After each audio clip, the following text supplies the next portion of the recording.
बिस्मिल्लाहिर्रहमानिर्रहीम। आज की इस वीडियो में हम उस केस की बात करने वाले हैं जिस केस में अल्लामा हादम हुसैन रिजवी और साद हुसैन रिजवी साहब के ख़ानदान को एक ऐसी अजीब व गरीब सज़ा सुनाई गई जिसको आप सुनने के बाद आप भी शर्मा जाएंगे कि ये कैसी सज़ा है। पहले इस केस का मैं आप लोगों को पस मंज़र भी बताता हूँ और फिर सबूत के साथ भी ये भी बताऊँगा कि आज इस केस की कोर्ट के अंदर हेयरिंग भी है, उसका मैं आप लोगों को सबूत भी दे के जाऊँगा। वो जो डॉक्यूमेंट होता है कोर्ट के अंदर समात का, वो भी मैं एंड के ऊपर आप लोगों को दिखा देता हूं। लेकिन इस केस का पस मंज़र क्या है और क्या सज़ा मिली थी जिसको मैं अजीब व गरीब कह रहा हूं।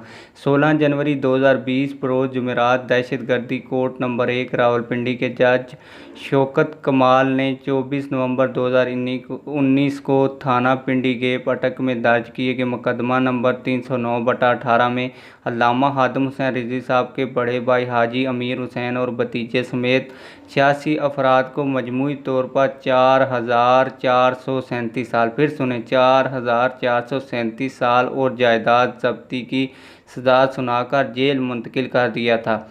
इस फैसले के खिलाफ Lahore high court Rawalpindi bench में 2 रेटें दायर की गई थीं, जिसे हाई कोर्ट के डिवीज़न बेंच ने मंजूर करते हुए तमाम गिरफ्तार अफराद को रिहा करने का हुक्म दिया था। अब इस केस की कल रूटीन समाअत मुकर्रर कर दी है, जिसकी आप स्क्रीन शॉट भी इस वीडियो के अंदर देख सकते हैं, फ़ोटो भी देख सकते हैं। कल बरोज़ बुध, ये कल की खबर है लेकिन मैं आज आपको सुना रहा हूँ। 16 जून 2021 Lahore high court Rawalpindi bench में जस्टिस राजा शाहिद महमूद अब्बासी और जस्टिस अली ज़िया बाजवा पर मुश्तमिल डिवीज़न बेंच अल्लामा हाफिज़ हादम हुसैन रिजवी साहब के बड़े भाई, भतीजे, इनके ख़ानदान और गाँव के 86 अफराद के केस की रूटीन की समाअत करेंगे।